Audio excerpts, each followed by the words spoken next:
chegou o momento de falar sobre a linha do tempo da pré-história ou as divisões da pré-história. Vamos começar analisando rapidamente essa linha do tempo sobre a evolução da humanidade. Nós temos aqui em destaque os períodos Paleolítico e Neolítico. O período Paleolítico começou há cerca de 4 milhões de anos atrás, ainda na Era Terciária, quando temos o surgimento do primeiro hominídeo, o Australopithecus, e vai até 10 mil anos antes de Cristo. Ou seja, é um período de tempo grande pra caramba, meu irmão. Termina o Paleolítico e começa o período Neolítico, que vai de 10 mil a 4 mil anos antes de Cristo. Logo depois, nós temos em destaque o início do chamado período histórico, de acordo com a historiografia tradicional, momento em que ocorre o surgimento da escrita na Mesopotâmia, mais ou menos no ano de 3.300 a.C. Essa linha do tempo passa pelo ano 1, com o nascimento de Jesus Cristo, e se estende até os dias atuais. Nos próximos 2 slides, nós vamos apresentar algumas informações básicas sobre as relações entre tempo e pré-história.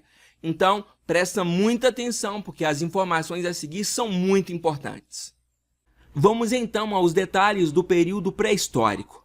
Em primeiro lugar, o nosso planeta tem cerca de 4,6 bilhões de anos.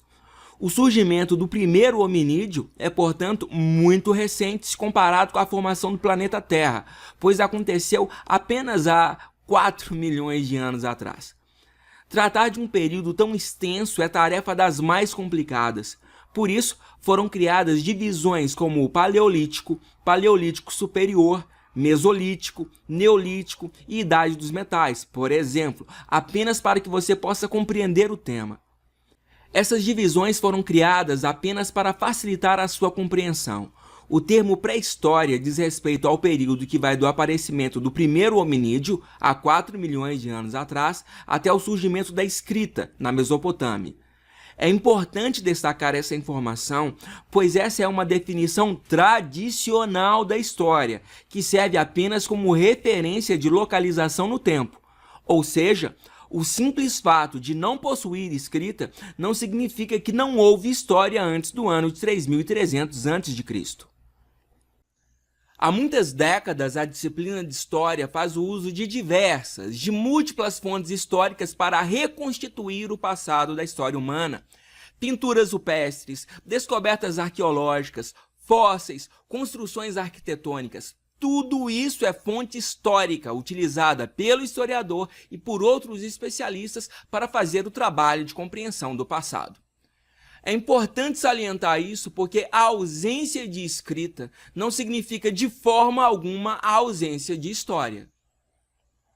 Além disso, até os dias atuais nós temos povos que não possuem escrita, vivem da coleta e da caça e se organizam a partir da tradição oral, assim como aconteceu há 10 mil anos atrás, e nem por isso nós podemos chamar esses povos de pré-históricos. Então, podemos tirar mais uma conclusão. O desenvolvimento dos grupos humanos não foi homogêneo, não foi igual em todas as regiões do planeta. Outra consideração importante: como já dissemos, a pré-história é um período extremamente longo. As informações apresentadas nessa aula basearam-se nas fontes mais confiáveis possíveis. Porém, mesmo entre os especialistas da arqueologia, da antropologia, da história, dentre muitos outros profissionais, existem muitas divergências, principalmente no que diz respeito às datas de início e de término de um determinado período. Portanto, a datação da pré-história é uma base de referência para os nossos estudos. É apenas uma referência para que você possa se localizar no tempo e no espaço. Não existe exatidão em relação a isso.